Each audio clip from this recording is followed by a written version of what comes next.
Et voilà, je crois qu'on est live.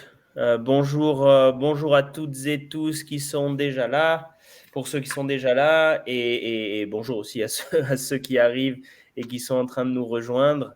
Merci encore une fois de participer à ce webinaire Neofa. Vous le savez, pour ceux qui nous suivent de manière assez régulière, je vais attendre encore 1 ou 2 minutes que les personnes se connectent. Donc voilà, entre 18h02 et 18h03, on commencera. Concrètement, voilà, c'est pour laisser un petit peu le temps aux gens de nous rejoindre. Donc voilà, pour ce webinaire un petit peu particulier, qui sera un petit peu différent des autres, et ce qui pourra, je pense être bien pour tout le monde. Donc voilà. Je vois que les gens continuent d'arriver. N'hésitez pas évidemment à utiliser le chat si vous avez des questions ou quoi que ce soit.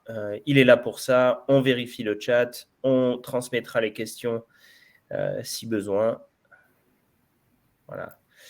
Voilà, donc les gens se connectent. Merci, je l'ai déjà dit, mais merci à toutes et tous d'être là.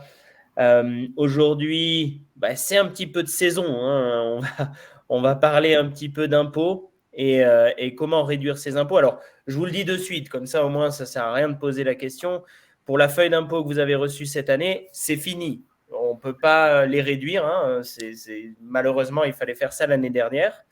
Mais je pense que certains d'entre vous qui sont là avaient peut-être été surpris sur le montant indiqué sur la feuille d'impôt, d'où l'idée de participer à ce webinaire et de discuter un petit peu avec nos deux experts pour voir un petit peu ce qui est possible de faire et comment on peut le faire pour essayer de réduire un petit peu la facture. Comme vous le savez, l'idée de Neofa, c'est vraiment de vous aider, vous toutes et tous, à créer, développer et gérer votre patrimoine avec l'aide de conseillers financiers indépendants. Et on a la chance aujourd'hui, lors de ce webinaire, d'avoir deux experts avec Alexandra Nabé et Frédéric Fèvre qui vont nous aider au travers de ce webinaire à mieux comprendre ce qui est possible de faire et à clairement identifier et matérialiser des solutions. Alexandra, est-ce que vous pouvez peut-être faire une petite présentation de vous-même et nous dire un petit peu qui vous êtes et Oui. voilà, 3 minutes. Bien sûr. Bonsoir à tout le monde. Donc, je suis Alexandra Nabé, je suis associée fondatrice du cabinet Expertalis, qui est un cabinet de conseil en gestion de patrimoine indépendant, au sens où nous n'avons pas de lien capitalistique, que ce soit avec des banques, des compagnies d'assurance ou des sociétés de gestion, quelles qu'elles soient. Et le fait de n'être lié à personne, eh bien, ça nous permet de travailler avec tout le monde et donc de donner l'accès à nos clients à des produits et des solutions de qualité. Nous travaillons évidemment selon une approche globale, c'est-à-dire que nous traitons toutes les problématiques et objectifs qui sont liés au patrimoine au sens large du terme. Et enfin, nous accompagnons nos clients, qu'ils soient personnes physiques, personnes morales ou professions libérales. Voilà. Merci Alexandra. Frédéric, pareil pour vous, s'il vous plaît. Oui, Est-ce que avec plaisir. vous pouvez vous présenter? Donc, Frédéric Fèvre, mon parrain de gestion privée. Comme Alexandra, nous n'avons pas de lien capitalistique ni avec des assureurs, ni avec des banques, ni des sociétés de gestion. On est donc indépendant sur cette partie-là. On conseille sur la partie financière, tout ce qui est transmission-succession, donc la partie un peu plus civile, et la partie fiscale, comme on va le voir ce soir ensemble.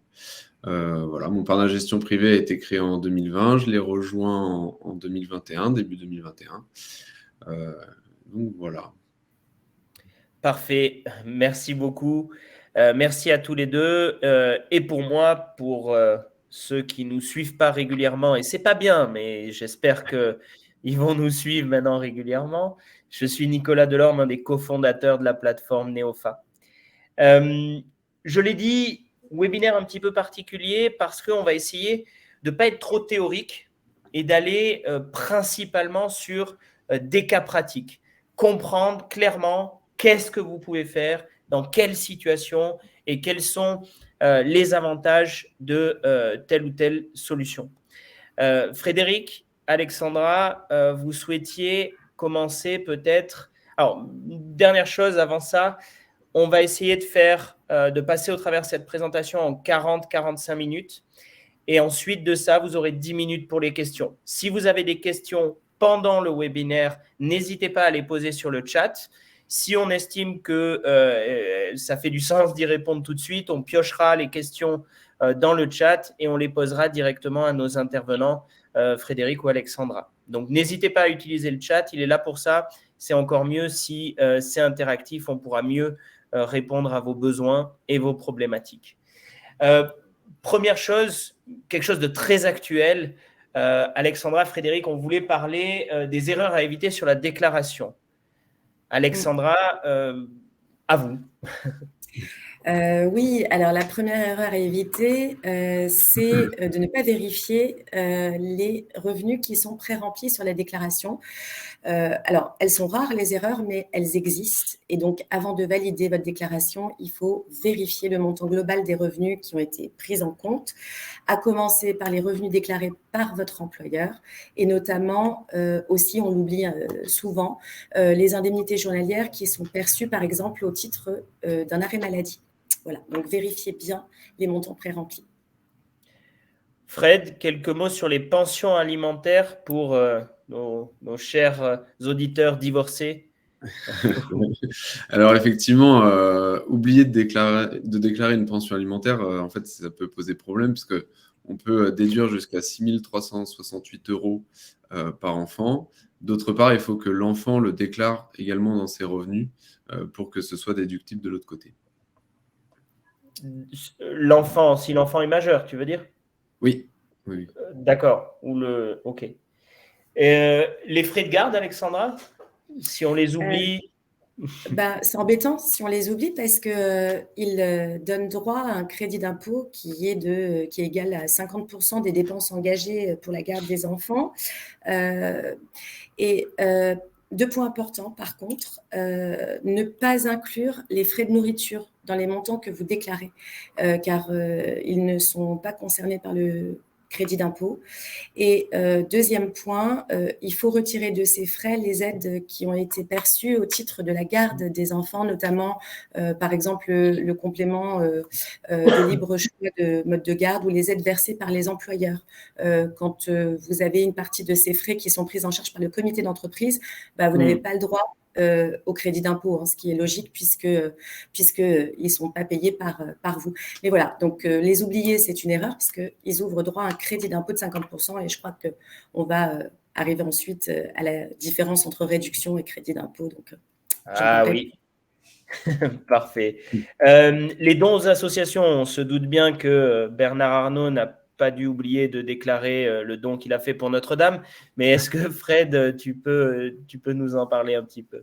Oui, tout à fait. Alors, vous avez deux types de réduction d'impôt, donc soit à 75% dans la limite de 1 000 €. Alors, Bernard Arnault a dû donner un petit peu plus pour les organismes ou les personnes en difficulté, ou sinon 66% pour les organismes d'intérêt général.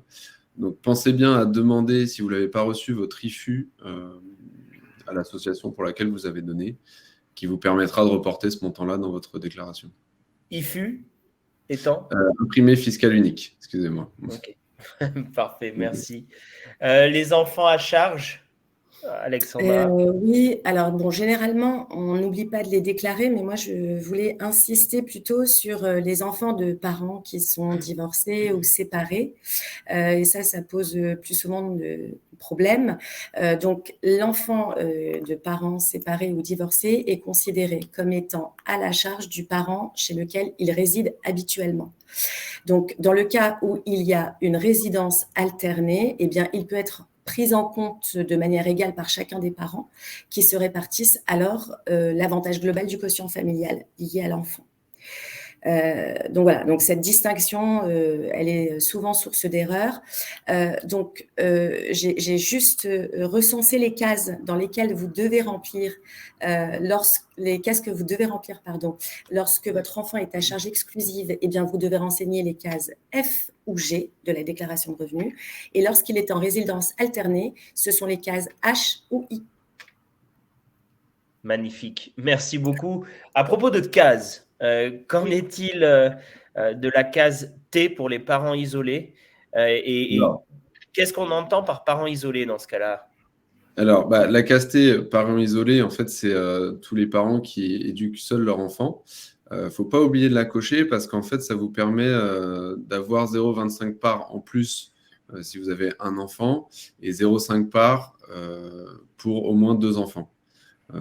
Et après, c'est dans la limite de 3 950 € par an par enfant. Donc, ne pas oublier de cocher cette case qui vous donne le droit à des morceaux de parts en plus. Quelques petits avantages, ouais. Des parts en plus. Ouais. Les revenus fonciers, bon, ne pas les déclarer correctement, oui, c'est sûr, mais c'est souvent compliqué de les calculer, en fait, Alexandra, non? Ouais, c'est souvent compliqué. Et alors, je voudrais revenir sur 2 petits points, parce qu'on va y venir plus tard dans ce webinaire sur les revenus fonciers, mais 2 points qui sont actuellement très en vogue. C'est les sous-locations en meublé et les sous-locations en nu. Ça a beaucoup le vent en poupe en ce moment.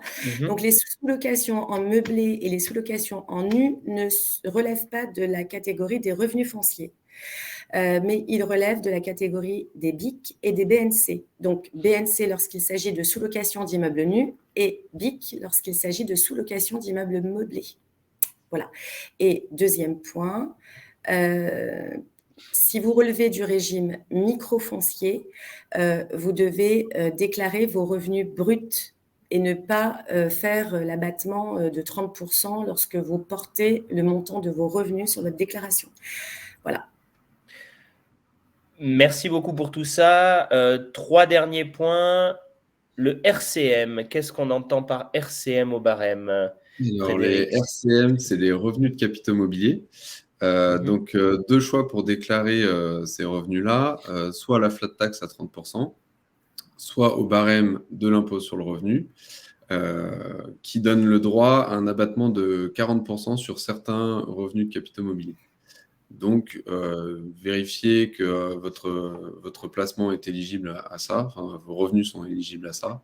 Et dans ce cas-là, il faut mieux choisir le barème de l'impôt sur le revenu. D'accord. Alors, je vois les 2 derniers, il y a marqué ne pas déclarer. C'est sûr que ne pas déclarer, je pense que ça peut nous poser quelques problèmes. Pourquoi particulièrement ne pas déclarer ses cotisations épargne retraite peut avoir une incidence?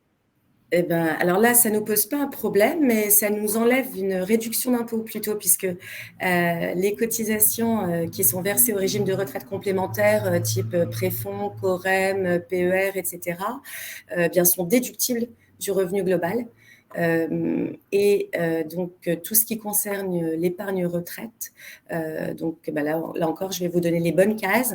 Elles sont apportées en 6NS, ou en 6RS lorsqu'il s'agit de PERP, préfonds, Corem, Ségos, voilà, tous les contrats un peu particuliers.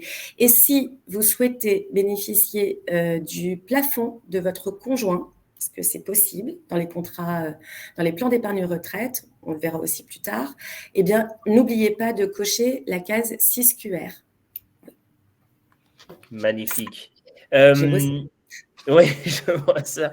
Et le revenu des enfants à charge, si on ne le déclare pas, qu'est-ce qui se passe?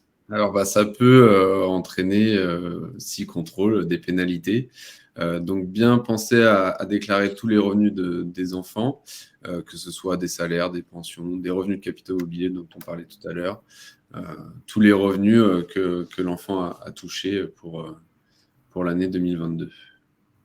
Magnifique. J'ai vu quelques questions passer. comme on est dans le thème, je propose qu'on les traite maintenant.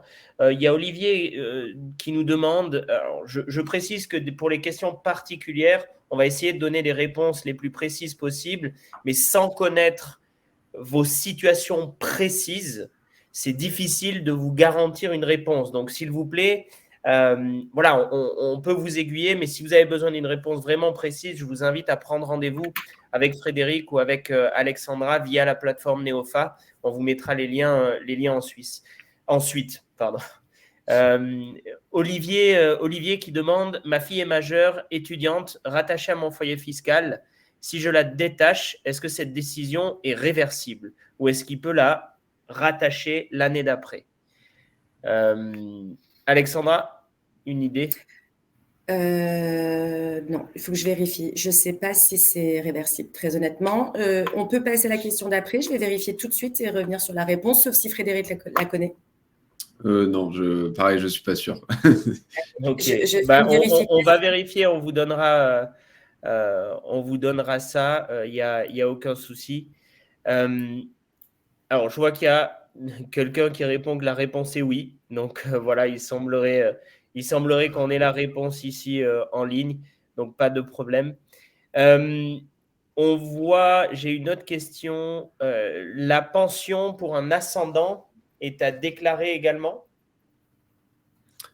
Alors, je peux répondre pour le coup. Oui, tout à fait. C'est également à déclarer. Des deux côtés, hein, également. Parfait. On va continuer et on se garde quelques questions pour la suite.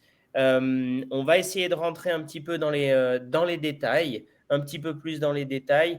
Là, rapidement, peut-être Alexandra, sur déduction, réduction, crédit d'impôt, on sait que, et c'est assez extraordinaire parce que la France est, malgré ce qu'on peut entendre ou dire, la France est un pays qui a énormément d'outils pour essayer d'optimiser sa fiscalité, même si je crois qu'on n'a plus trop le droit de dire optimiser. Mais souvent, on ne comprend pas trop si ce sont des déductions, réductions, crédits d'impôt, quelle est la différence, etc. Alexandra, est-ce que vous pouvez juste rapidement, comme ça on passe au cas pratique derrière, nous donner la différence entre déduction, réduction et crédit d'impôt?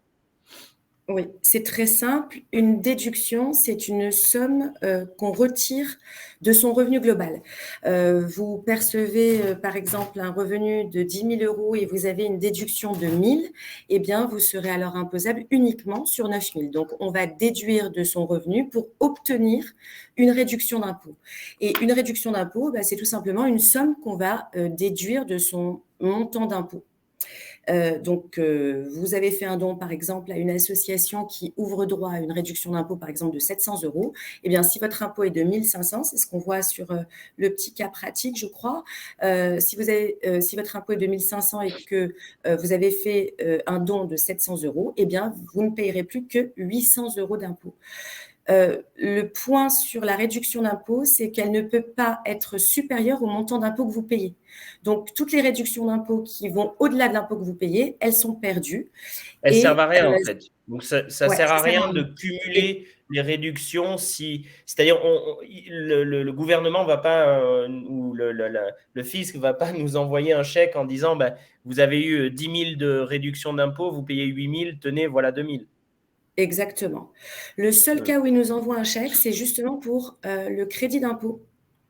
Le crédit d'impôt, c'est une somme également qui est soustrait du montant de votre impôt. À la seule différence, c'est que si vous n'en payez pas, eh bien, l'administration fiscale vous fait un chèque du montant de ce crédit d'impôt, voilà, pour vous faire bénéficier de ce crédit. Pardon. Pas de souci. Parfait, merci beaucoup. On rentre dans le vif du sujet avec un cas pratique sur le déficit foncier. Alexandra, toujours à vous. Vous vouliez parler de ce cas-là en particulier. Pourquoi ? Parce que c'est un cas qui est, je dirais, fréquemment utilisé par les investisseurs et par beaucoup de nos clients. Et c'est un peu parfois compliqué de démêler le vrai du faux et de bien comprendre comment fonctionne le mécanisme de déficit foncier. Par exemple, il m'est arrivé de voir des cas où, alors que le bien n'était pas donné en location, eh bien, les gens faisaient du déficit foncier. Donc, ils déduisaient un certain nombre de charges sans revenu. Donc, il faut bien comprendre que le déficit foncier, d'abord, il fonctionne dans le cadre d'un investissement locatif. Et dans ce cadre-là, vous pouvez bénéficier d'un coup de pouce fiscal si vos charges sont supérieures à vos recettes. C'est ce mécanisme-là qu'on appelle finalement déficit foncier et qui vous permet de diminuer le montant de votre impôt lorsque vous réalisez certains travaux, par exemple. Et on va voir également que pas tous les travaux ne sont déductibles. Donc, le déficit foncier, qu'est-ce que c'est? Eh bien, si vous êtes propriétaire d'un logement et que vous proposez la location nue et que vous avez opté pour le régime réel, parce que ça fonctionne pour le régime réel, si vous êtes au micro-foncier, eh bien là, vous bénéficiez d'un abattement forfaitaire de 30%. Donc, si vous êtes au régime réel, eh bien, vous allez pouvoir déduire un certain nombre de charges de vos revenus fonciers. Et c'est le fait que vos charges soient supérieures, donc comme je l'ai dit, à vos recettes, vos revenus, qui créent un déficit foncier. Alors, quels travaux peut-on déduire de son revenu? Alors, avant de passer à ça, Nicolas, si vous permettez, je vais expliquer jusqu'à quel moment, en fait, on peut déduire et quel est le plancher du déficit foncier. On peut déduire jusqu'à 10 700 € de déficit foncier, sauf dans certains cas particuliers qu'on va voir ensuite. Premier cas, eh bien, lorsque on a bénéficié d'un périsol ou d'un dispositif COS, eh bien, ce plafond de 10 700 est porté à 15 300 €. Et on va voir qu'il y a également des cas où ce plafond peut être doublé. Donc, ce plafond de déficit, il est de 10 700 € au maximum. Et l'excédent de déficit, imaginons qu'on a un déficit de 14 000 €, eh bien cet excédent de déficit peut ensuite être reporté et déduit durant 6 ans sur l'ensemble de vos revenus et durant 10 ans sur vos revenus fonciers. Ça veut dire que si, pour reprendre votre exemple, vous avez 14 000 de déficit foncier en année 1, donc on peut déduire 10 000, à 10 700, voilà, 10 700, il reste à peu près 4 000, et ces 4 000, on va pouvoir, l'année d'après, si on ne fait pas de travaux, rien, quoi que ce soit, les remettre et bénéficier du coup d'une déduction. Voilà. Exactement. Exactement, parce qu'un déficit, ça permet une déduction, laquelle va donner une réduction d'impôt. Excellent. Vous parliez de travaux particuliers. On ne peut pas bénéficier, on ne peut pas, on va dire, compter comme charge dans le déficit foncier tout type de travaux. Qu'est-ce qui est aujourd'hui pris en charge sur ce point-là? Alors, d'abord, les dépenses d'amélioration. Donc, les dépenses d'amélioration, ce sont toutes les dépenses qui ont pour objet d'apporter à l'immeuble ou à l'équipement, un équipement, ou un élément de confort nouveau. On peut citer par exemple l'installation, le remplacement d'un chauffage central, d'une salle d'eau, d'une cuisine. Donc voilà, tout ça, ce sont des dépenses d'amélioration. Ensuite, ce qui est déductible, ce sont également les dépenses de réparation et d'entretien. Donc, ces réparations-là, elles permettent de maintenir ou de remettre un immeuble en bon état et d'en permettre un usage normal. D'accord. Ce qui n'est pas déductible, en revanche, jamais, ce sont les travaux de construction, de reconstruction ou d'agrandissement. Est-ce que je peux poser une colle? Je me permets. Si on a une maison et qu'on construit une piscine, par exemple, est-ce que ça fait partie d'amélioration? Parce que ça peut être sympa pour le locataire d'avoir une piscine quand même. Ou est-ce que ça fait partie de la construction ou de l'agrandissement? Alors, agrandissement, non, mais ou de la construction. Tout dépend de la piscine, en fait. Si elle apporte une modification importante aux gros œuvres ou aux locaux existants, elle va être considérée par l'administration fiscale comme une dépense de construction. Et donc, à ce titre, elle ne sera pas déductible. Okay. En fait, ce qui régit les travaux qui sont déductibles pour ceux qui ont le courage de s'y plonger. Ce qui régit les travaux déductibles de ceux qui ne le sont pas, c'est l'article 31 du Code général des impôts. Donc voilà, si vous avez un peu de temps ou si vous avez du mal à vous endormir, vous pouvez le lire et vous aurez de manière précise tous les détails des travaux qui sont déductibles. Et Alexandra, vous vouliez parler d'un cas pratique d'un de vos clients. Oui. Allez-y. Oui. Alors, parce que là où les choses se complexifient un tout petit peu, c'est que en fonction de la nature du déficit qu'on va générer, eh bien, ce même déficit ne va pas s'imputer de la même manière. Et on va prendre le cas donc de Monsieur Haussmann qui loue un appartement donc pour des revenus fonciers de 1 500 €. Et puis, il a 2 100 € d'intérêt d'emprunt et 2 900 € d'autres charges. Il a donc sur cet investissement un déficit de 3 500 €. Mmh. Les charges de 2 900 € vont être déduites de son revenu global. En revanche, les intérêts d'emprunt, eux, vont s'imputer à hauteur des revenus fonciers.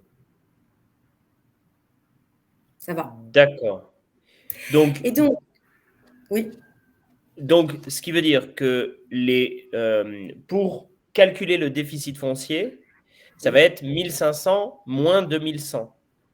Et les autres charges vont partir sur quoi? On va les déduire où, en fait, les autres charges?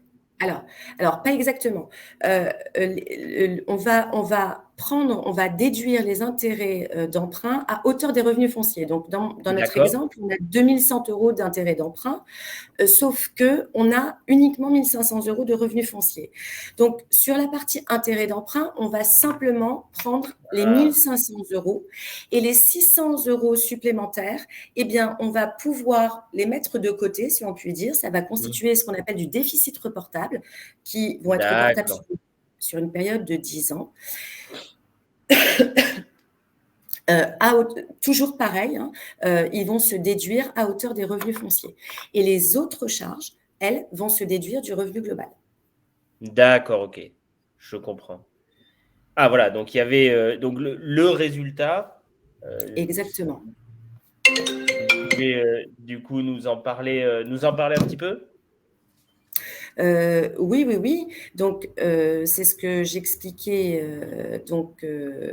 Oui, il y a le calcul qui est là sur la gauche, effectivement. Exactement. C'est ce que j'expliquais il y a quelques minutes. Monsieur Haussmann qui loue son appartement. Pardonnez-moi, juste, j'ai mon téléphone qui clignote. Monsieur Haussmann qui loue son appartement, il va pouvoir déduire au titre de son revenu foncier 2 600 € et uniquement 1 500 € au titre des intérêts d'emprunt. Les 600 € supplémentaires vont être portés sur les 10 années qui suivent. D'accord, ok. Merci beaucoup Alexandra pour cette partie sur le déficit foncier. Frédéric, vous vouliez nous parler de quelque chose qui est un petit peu à la mode, hein, on l'a dit tout à l'heure, la location nue versus la location meublée avec financement. Pourquoi ça en particulier? Quels sont les avantages, les inconvénients? Qu'est-ce qui fait que aujourd'hui, ça peut vraiment aider un client à réduire un petit peu sa fiscalité? Comme l'a très bien expliqué Alexandra, on peut déduire par exemple les intérêts d'emprunt donc sur un bien qu'on a acheté avec un financement. Les intérêts d'emprunt représentent là dans l'exemple par exemple 1 443 €. On peut également déduire les assurances, les charges de copropriété, l'entretien, les taxes foncières.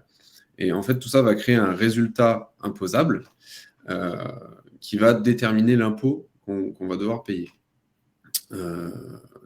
Donc, l'avantage de la location nue avec financement, c'est aussi que le fait de prendre un financement nous permet de placer l'argent qu'on aurait de disponible pour l'achat d'un bien immobilier, par exemple, on le place dans une enveloppe type assurance vie qui nous permettrait de rapporter de l'argent. Donc, je pense qu'on peut passer au slide d'après. Oui, pardon. Non, pas de souci. Donc, on voit qu'avec il y a les flux rentrants et les flux sortants, avec un placement, j'ai pris un placement à 4%, ce qu'on peut trouver actuellement sur quelque chose de pas très risqué.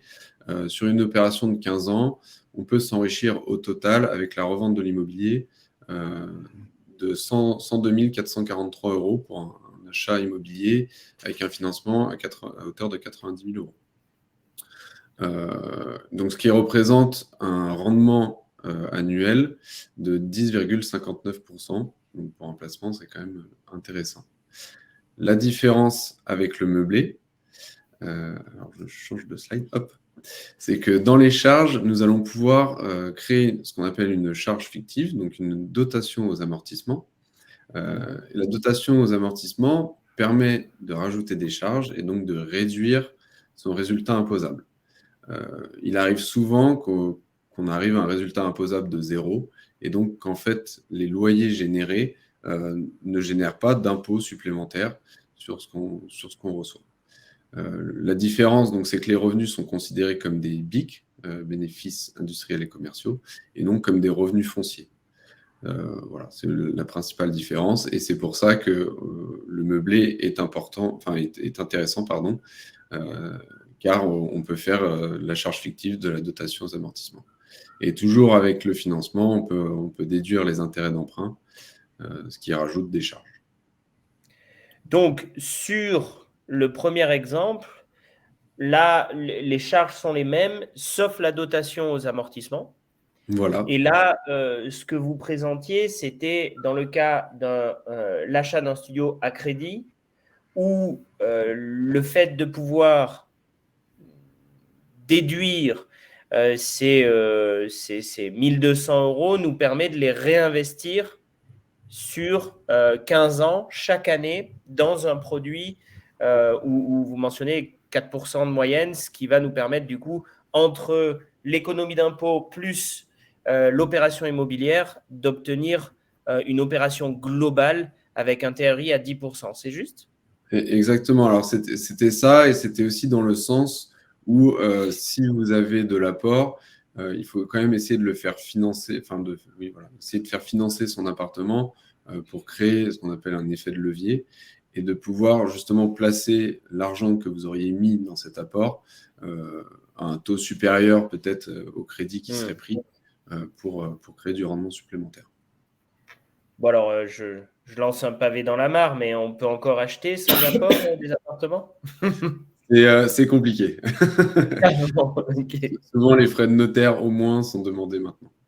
Ok, bon, ça reste assez raisonnable. Et donc, dans l'autre exemple, qui est la location meublée, là, l'avantage, c'est qu'on va pouvoir effectivement amortir cet achat, et cet amortissement on va pouvoir l'imputer aux charges, et donc, à la fin, ne pas générer d'impôt en plus, en fait. Exactement. Et puis, l'avantage, en fait, de la dotation aux amortissements, c'est que c'est une charge, mais on ne la décaisse pas réellement. Parce que c'est ce qu'on appelle une charge fictive. Donc, c'est pas comme les intérêts d'emprunt où là, c'est des intérêts qu'on paye de la banque. Là, c'est vraiment une dotation aux amortissements, c'est une charge fictive, mais on ne sort pas cet argent de notre portefeuille. Donc, c'est d'autant plus intéressant à ce niveau-là. Parfait. Merci beaucoup. Ah là, il y avait le bilan effectivement de l'opération sur le meublé. Est-ce que vous voulez nous en dire un petit peu plus ? Alors, en fait, cet effet de levier, donc déjà sur le placement d'un éventuel apport, plus le fait qu'on ne paye pas d'impôt pendant 14 ans sur la simulation, nous permet un enrichissement sur 15 ans de 48 000 €, et ce qui triple le TRI de l'opération par rapport à la location nue. Et là, l'idée de faire ces opérations-là, ça serait pour des personnes qui ont combien de cash? Par exemple, là, il y a un financement à 90 000 euros. Voilà. Donc, l'idée, c'est d'avoir combien de cash pour pouvoir justement avoir ces résultats-là et placer l'argent.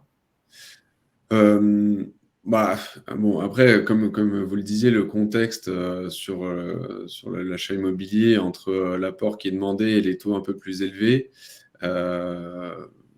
en fait, à partir du moment où on peut financer des frais de notaire sur un bien, alors ça dépend du montant du bien. En fait, dès qu'on veut faire cette opération immobilière, c'est toujours plus intéressant de placer le maximum et de faire le crédit à côté. Donc, voilà. Toujours essayer de placer au maximum lorsqu'on peut prendre un crédit.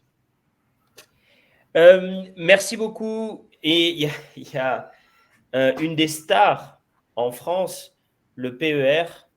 Je dis une des stars parce que c'est vrai que, de ce que moi j'ai pu lire ou entendre, ça a été accueilli peut-être au début un petit peu froidement, mais j'ai l'impression que depuis quelques mois ou quelques années maintenant, il y a de nouveau un petit peu de hype autour du PER, le fameux plan d'épargne retraite. Alexandra, est-ce que vous pouvez nous dire pourquoi? Et alors moi, personnellement, je trouve que c'est l'outil le plus simple. C'est pour ma connaissance qui est très basique. Je trouve que l'outil, le PER, est vraiment assez simple d'utilisation pour n'importe qui, que ce soit pour 100 euros ou plus. Je trouve ça hyper intéressant. Voilà, j'arrête et puis je vous laisse nous en dire plus, Alexandra, s'il vous plaît. Ben ouais, en fait, vous avez répondu à la question. Il a le vent en poupe parce que effectivement, il est très simple. Il est accessible à quasiment tout le monde et il a une efficience sur la baisse de la pression fiscale qui est assez intéressante, surtout lorsque on est dans une grosse tranche marginale d'imposition. Et d'ailleurs, à partir de cette année, on a oublié de le dire, je le précise, sur les avis d'imposition, on aura 2 taux.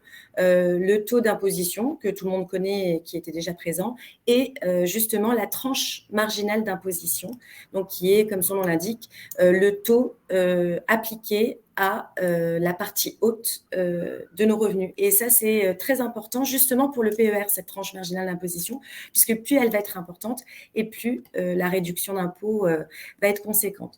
Et donc, le PER, c'est assez simple, hein, je crois que tout le monde connaît, c'est comme son nom l'indique, un plan d'épargne retraite individuel. Donc, c'est pour ça qu'on dit c'est un produit individuel et facultatif. C'est un produit d'épargne et qui nous permet de nous constituer un capital pour préparer et pour générer des revenus complémentaires à la retraite. Et la grande nouveauté, enfin c'est plus trop une nouveauté maintenant depuis la loi Pacte, mais c'est un outil qui va nous permettre de ressortir notre stock d'épargne, soit sous forme de rente, soit sous forme de capital, soit sous forme de capital fractionné. Alors, qu'est-ce qu'on appelle du capital fractionné? C'est tout simplement de dire, voilà, mes 100 000 euros, je ne les veux pas en une fois, mais je les veux sur 1, 2, 3, 4 ans. Et pourquoi ces options-là sont intéressantes? Eh bien, tout simplement parce que les déductions fiscales qu'on a à l'entrée, eh bien, on paye à la sortie. Voilà. Donc, il faut avoir en tête que lorsqu'on ressort des sommes du PER, eh bien, elles sont fiscalisées. Lorsque la déduction était faite à l'entrée. Et inversement, lorsqu'on a opté pour la non-déductibilité des sommes versées sur le PER, eh bien, les rentes ou le capital est non imposable à la sortie. Mais ça veut dire du coup qu'on aura payé des impôts sur cette partie-là, des impôts sur le revenu sur cette partie-là. Oui, durant notre vie active, du coup. Voilà, on aura payé durant notre vie active. Alors après, ça se traite au cas par cas parce que bien souvent, on préfère avoir une déduction à l'entrée plutôt une fiscalisation à la sortie, tout simplement parce que a priori, au moment de la retraite, on perçoit beaucoup moins de revenus qu'en étant en activité. Et donc, la fiscalité, elle sera moins douloureuse au moment de la retraite. Alors, Parfait. Il y a un plafond, je vois, Alexandra, qui peut être intéressant. Est-ce que vous pouvez nous en dire plus? oui, alors, comme tous les régimes de faveur, il y a des plafonds et les sommes qui sont déductibles du revenu sont plafonnées à 10%. Alors, plafonné jusqu'à 32 000, hein, donc quelqu'un qui gagne 400 000 euros d'impôt, ce n'est pas 10% de ses revenus, c'est 32 000 au maximum de déduction. Toutefois, ce plafond, il peut être, je dirais, brisé dans certains cas, et j'invite tout le monde à aller regarder son avis d'imposition en bas de la deuxième page. C'est ce qu'on appelle les déficits antérieurs non imputés.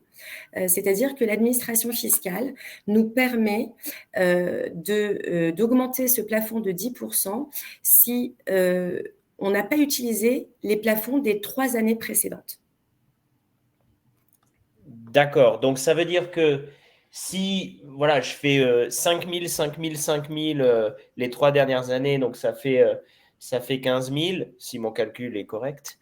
Donc, ça veut dire que je peux faire les 32 000 en année 4 plus le reste des 3 dernières années. Exactement. C'est quand même intéressant, oui, ce niveau-là. Et ça, c'est possible à n'importe quel moment sur les 3 années précédentes. C'est pas limité à, je dis n'importe quoi, mais voilà, limité à 5 ans après l'ouverture du PER, par exemple. C'est valide n'importe quand. Ben, oui, oui, puisque ce sont les plafonds des 3 années précédentes qui précèdent, pardonnez-moi, l'année en cours. Donc, aujourd'hui, en 2023, on va pouvoir bénéficier des plafonds 2022, 2021 et 2020. En revanche, le plafond non utilisé 2019, lui, il est perdu. Ok, parfait. Très, très clair. Très, très clair. Un petit cas pratique pour illustrer tout ça, Alexandra. Oui, alors dans notre petit cas pratique, eh bien, donc, je ne sais pas pourquoi, et j'ai un petit peu de difficulté, je ne vois que la moitié des slides. Alors, je suis désolée. D'accord. Je ne sais pas comment c'est faire. J'essaye. Si je réduis comme ça, est-ce que vous voyez mieux? Ah oui, oui, un petit peu mieux, pas trop. Mais je ne peux pas les agrandir, c'est ça? On peut les agrandir, mais le maximum, c'est comme ça, voilà. D'accord. Ok. Bon, alors, donc, on est sur le cas d'un célibataire qui est travailleur. Alors, je ne sais plus combien il gagne, du coup, parce que je ne le vois pas. C'était 70 000 euros. Voilà. Donc, il gagne 70 000 euros et je crois qu'il est dans une tranche marginale d'imposition à 30%. Tout à fait. Hein. Donc, notre célibataire, il ne va pas avoir l'intégralité de ses revenus qui sont taxés à 30%, hein, mais on le voit sur ce barème. Il va avoir que la partie haute de son salaire qui va être imposée à 30%, et puis toutes les parties basses vont être imposées dans les tranches qu'on voit sur ce fameux tableau. Tout à fait. Donc, s'il décide d'épargner pour sa retraite, donc dans le cadre d'un plan d'épargne retraite, dans le cadre d'un PER individuel, il va voir ses revenus à déclarer diminuer du montant épargné. Donc, imaginons qu'il décide d'épargner 5 000 euros. Eh bien, il ne va plus être imposable sur la base de 70 000, mais bien sur la base de 65 000. C'est la fameuse déduction dont on parlait tout à l'heure. Ainsi, le montant de l'impôt qui aurait dû être payé si il avait déclaré ses 70 000 moins l'impôt qu'il paye en faisant cette déduction de 5 000, eh bien, notre célibataire, il va économiser 1 500 euros d'impôt sur les 5 000 qu'il a versés. Donc, on peut parler finalement d'un rendement fiscal de 30%. Sur les 5 000 qu'il a versés, il a récupéré 1 500 euros sous forme d'économie d'impôt. d'où ce que j'expliquais tout à l'heure, plus on a une tranche marginale d'imposition importante et plus la réduction d'impôt.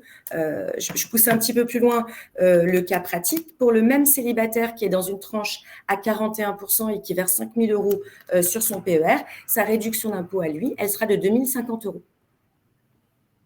Parfait. J'ai vu passer une question à ce sujet où en fait, il y a une des personnes qui nous écoute et qui dit la tranche d'imposition de 30% est tellement large qu'en fait, à la sortie, quand on devra payer les impôts de toute façon, il y a de fortes chances qu'on soit dans la même tranche d'imposition. Et donc, à la fin, est-ce que ça nous fait réellement économiser de l'argent ou est-ce qu'en fait, c'est juste, on va dire, du reste à vivre un peu plus important pendant notre vie active qui nous permet peut-être de faire autre chose, d'investir ou quoi que ce soit? Alors, je comprends le raisonnement. Cela dit, il n'est pas aussi simple que ça. D'une part, les tranches, et on l'a vu depuis début janvier, elles ont changé pour la énième fois. Donc, on ne sait pas trop comment elles seront au moment de la retraite. Mais finalement, ce que dit cet épargnant, c'est que quelque part, on est dans un système de report d'imposition. Si je suis son raisonnement. Ce que je ne paye pas maintenant, je le payerai dans 20 ans quand je prendrai ma retraite. Oui, sauf que ce qu'il ne faut pas oublier, c'est que le plan d'épargne retraite, c'est aussi un contrat d'épargne sur lequel notre argent travaille. Donc, ces 1 500 euros que j'ai mis aujourd'hui, ils vont travailler pendant 20 ans. Alors, quelque part, on pourrait faire un calcul qui consisterait à dire finalement tous les intérêts que j'ai générés pendant ces 20 ans, peut-être qu'ils me serviront à payer l'impôt au moment de la retraite. Et alors, je ne sais pas s'il y a d'autres questions, mais je voulais juste rajouter un point allez-y. À la Girardin. Ce que je voulais dire justement, pour rebondir sur cette question-là, c'est que sur le marché, je parle sous le contrôle de Frédéric, je crois qu'il y a autant de plans d'épargne retraite qu'il y a de compagnies d'assurance et de banques. Et ils n'ont pas tous la même qualité, parce que le PER reste quand même un outil qui est extrêmement technique. D'abord parce que si on veut sortir sous forme de rente, il y a une question de table de mortalité à laquelle il faut faire attention pour comprendre comment la compagnie d'assurance va calculer la rente qui va être servie au moment de la retraite. Deuxièmement, on l'a dit, c'est un support d'épargne, c'est-à-dire qu'il va falloir faire des allocations au niveau de l'argent, les supports sur lesquels on veut placer. Et troisièmement, si on veut sortir sous forme de rente, il y a des contrats qui proposent des options qui sont plus ou moins nombreuses et d'autres qui n'en proposent pas. Donc, il faut véritablement bien choisir son PER. C'est une des garanties du bon débouclage de l'opération. D'où l'idée de prendre conseil auprès de personnes qui travaillent avec des outils comme ça régulièrement. Et vous trouverez tous les conseillers nécessaires sur la plateforme Neofa. Donc, n'hésitez pas, si vous voulez, à aller sur la plateforme pour trouver le conseiller qui vous correspond le mieux. Moi, j'ai plusieurs questions. Alors, une peut-être plus personnelle. Imaginons que, donc ce n'est pas une question posée par un épargnant, mais plus par moi. Imaginons je prends la retraite, j'espère, le plus vite possible. Je prends ma retraite et je décide d'avoir une rente. Plutôt que de sortir en capital, de sortir en rente. Qu'est-ce qui se passe si je décède au bout de 10 ans, 5 ans ou quoi que ce soit et qu'il reste, je ne sais pas, 50 000 euros sur le compte? Est-ce que ça va directement à mes héritiers? Est-ce que c'est perdu? Comment c'est traité? Et bien là encore, alors si vous avez désigné un bénéficiaire, ça va donc au bénéficiaire qui est désigné dans la clause bénéficiaire. Donc cette clause, vous pouvez la changer exactement autant de fois que vous voulez tant que vous êtes en vie. Et si on veut rentrer dans des considérations un petit peu plus techniques, eh bien je dirais qu'il faut que vous preniez rendez-vous avec Frédéric ou avec moi parce que il va falloir lire les conditions générales de votre contrat d'assurance car il n'y a qu'elles qui sont opposables à la compagnie. Et voilà. Et ça renvoie à ce que je disais tout à l'heure, pas tous les PER ne se valent. D'accord, ok. Un dernier exemple qu'on voulait prendre, Frédéric, c'était la Girardin, qui est, je crois, particulièrement intéressant. Est-ce que vous pouvez nous en dire un petit peu plus et nous expliquer pourquoi? Et Oui, qu'est-ce que alors, c'est globalement? Parce que moi, c'est un nom que j'entends souvent. Je vous avoue que j'ai toujours un petit peu de mal à comprendre ce que c'est. ok. Donc, éclairez-nous. Ok. Alors, le dispositif Girardin, en fait, ça permet surtout d'orienter son impôt dans une opération industrielle ou des programmes immobiliers dans des logements qui sont souvent dans les dom-toms. Donc, c'est un investissement qu'on fait en une fois. Donc, enfin, vous allez le voir après, c'est un décaissement qu'on fait une fois. Et en fait, on a un rendement qui est versé sur cet investissement qui nous permet en fait d'orienter l'impôt et d'avoir l'année suivante une fiche d'impôt qui affiche 0. Donc ça, c'est plutôt sympa. Ça, c'est clair. Et comment se présente, est-ce que vous pouvez nous en dire un petit peu plus, pardon, sur une opération? Je crois que selon quand on investit, la réduction est un petit peu différente. Est-ce que vous pouvez peut-être nous expliquer comment ça fonctionne concrètement? Ouais. Alors concrètement, donc l'investissement qu'on va faire va servir soit à l'achat de matériel industriel et agricole qui seront derrière mis en location à des industriels, soit à des logements, donc des investissements dans des logements pour loger des personnes, donc dans les dom-toms. Donc si par exemple on fait une souscription en début d'année, on a souvent un meilleur rendement en début d'année puisque il y a plus de possibilités d'investissement qu'en fin d'année. Alors, on arrive encore à trouver des opérations en fin d'année, mais les rendements sont moins intéressants.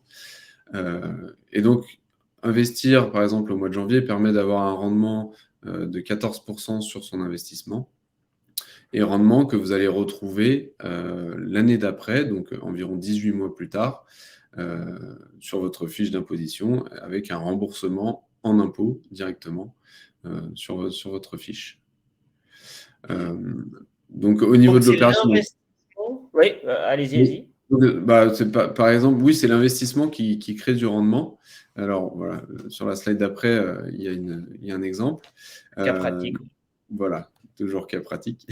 Donc, par exemple, un foyer qui est imposé à 10 000 euros, on fait une souscription à 8 771 euros. Et l'année d'après, on a une fiche d'impôt qui affiche 0, car en fait, un rendement de, là c'était pour le coup 14%, je crois, permet de rembourser la totalité de cet impôt. Voilà. Et ce rendement est créé grâce à la mise en location du matériel industriel.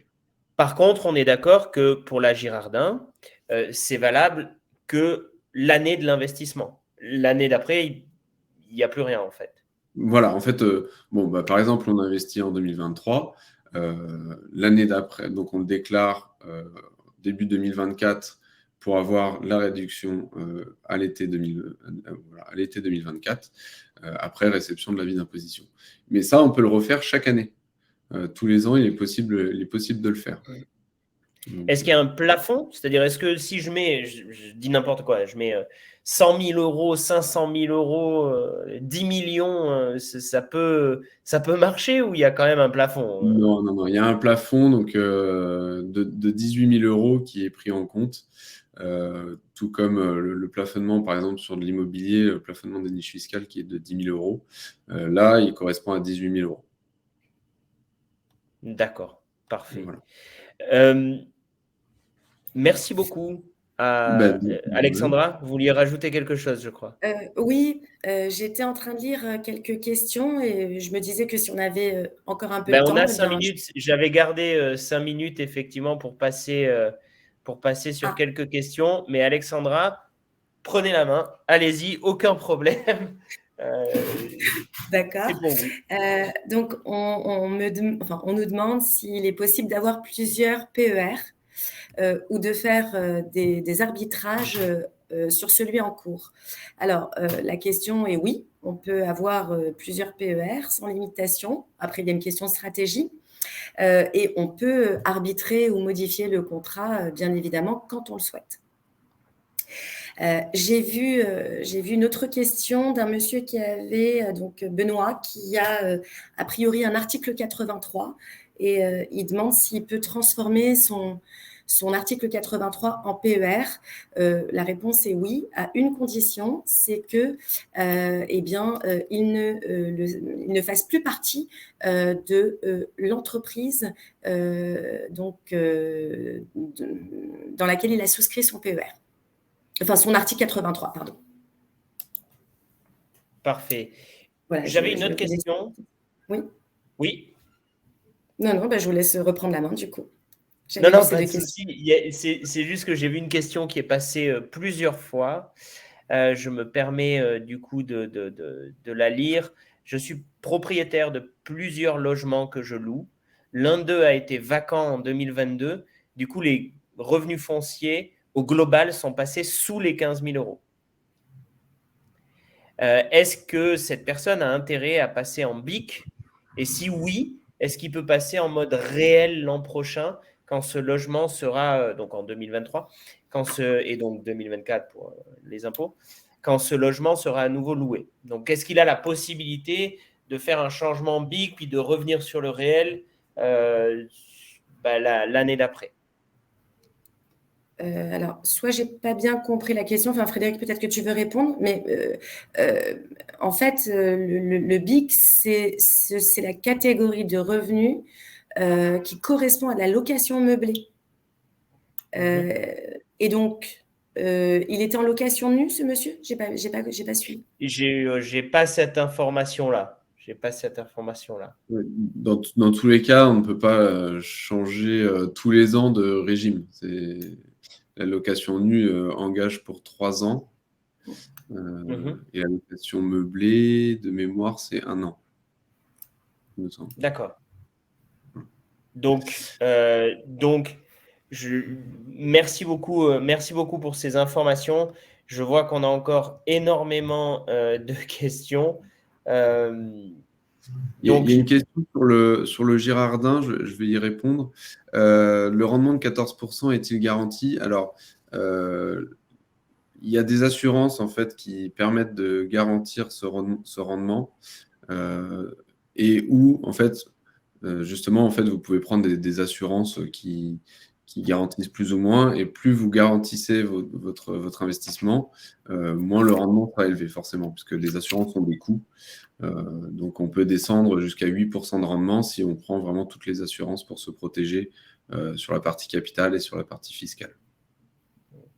Je vois qu'il y a une autre question de Véronica. Est-ce que, peut-être pour réexpliquer, comment on peut bénéficier de la déduction d'impôt, déduction, c'est juste, je crois, sur le PER?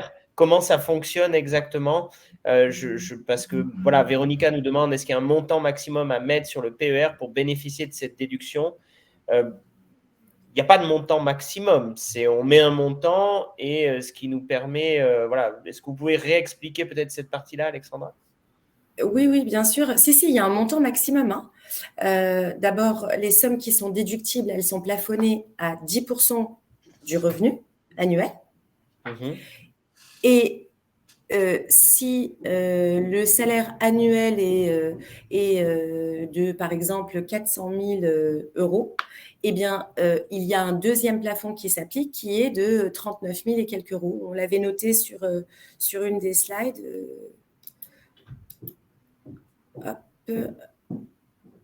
Ouais, c'était juste… Voilà, c'était là. De la 32 900 euros. Donc, il y a un double plafond. Ça veut pas dire qu'on est obligé de mettre 32 000 euros sur le PER pour obtenir une déduction. Si on met 5 000 euros, ou même si on met 100 euros, on a déjà un avantage d'avoir mis l'argent sur le PER. Absolument. Parfait. Et à l'inverse, vous pouvez mettre 40 000 euros, mais il n'y aura que 32 000 euros qui seront pris en compte. Voilà. Sauf si on a encore des plafonds antérieurs exactement, qui n'ont pas été utilisés sur les années en cours. D'accord. Une autre question, et je vois qu'il y en a énormément. Alors, ce qu'on va faire, parce qu'il y a plus d'une quarantaine de questions, donc on n'arrivera pas à répondre à tout le monde. Donc, ce qu'on va faire, c'est qu'on va distribuer les questions à Frédéric et Alexandra, et on essaiera de vous y répondre par email, chacun d'entre vous, individuellement, qui avez posé des questions, pour, comme ça, vous ayez un petit éclairage, puis après, vous verrez avec Alexandra ou Frédéric si vous souhaitez aller un peu plus loin avec eux. Donc, il y a une question d'Olivier, et c'est la dernière. Je dois faire des travaux qui comprennent de la rénovation énergétique, de la rénovation et un agrandissement. Et il demande, est-ce qu'il doit découper les devis pour pouvoir mettre ça en déficit foncier et ne pas se retrouver à devoir jeter cette charge parce qu'il n'y a qu'un devis, il y a marqué agrandissement et donc du coup, on ne prend rien. Donc, est-ce qu'il doit découper ces devis pour pouvoir les utiliser dans du déficit foncier? Alors, ce serait plus simple en cas de contrôle. C'est une bonne idée. Encore une fois, j'insiste, les travaux d'agrandissement ne sont pas déductibles.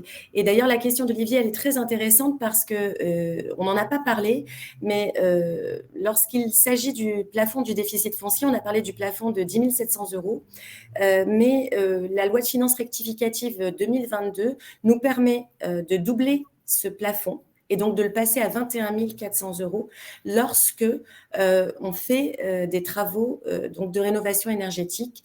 Le but, c'est finalement de pouvoir bénéficier d'une déduction fiscale supplémentaire pour les logements qui sont des passoires thermiques. Attention, tout ça est strictement encadré. Je vais essayer d'être très, très rapide, mais du coup, pas très précise. Donc, ce plafond de 21 400, d'abord, il faut que les travaux, ce soient des travaux de rénovation énergétique. Les travaux d'agrandissement sont toujours interdits. Deuxièmement, il faut que vous passiez de la catégorie EFG à une catégorie ABCD. Et attention, l'administration fiscale va être très, très regardante, c'est-à-dire qu'elle va demander, lors d'un éventuel contrôle, à ce qu'il y ait un audit énergétique avant les travaux et un audit après. Donc, aménagez également votre dossier en cas de contrôle. Et voilà, c'est tout ce que je voulais dire parce que je crois qu'il est 19h02 et que Nicolas va vouloir arrêter. Mais voilà, 21 400 pour le plafond. Magnifique. C'est pas que je veux absolument arrêter, mais j'aime bien essayer de garder certains cadres sur ces webinaires. Donc, je voudrais, comme je vous ai dit, il y a énormément de questions. On va prendre la peine d'y répondre individuellement. Et puis ensuite, vous prendrez peut-être plus d'informations auprès d'Alexandra ou Frédéric. Je voudrais vous remercier toutes et tous d'avoir participé à ce webinaire. J'espère que vous avez pu apprendre ou mieux comprendre certaines choses. N'hésitez pas à prendre rendez-vous avec Alexandra ou Frédéric ou d'autres conseillers sur notre plateforme.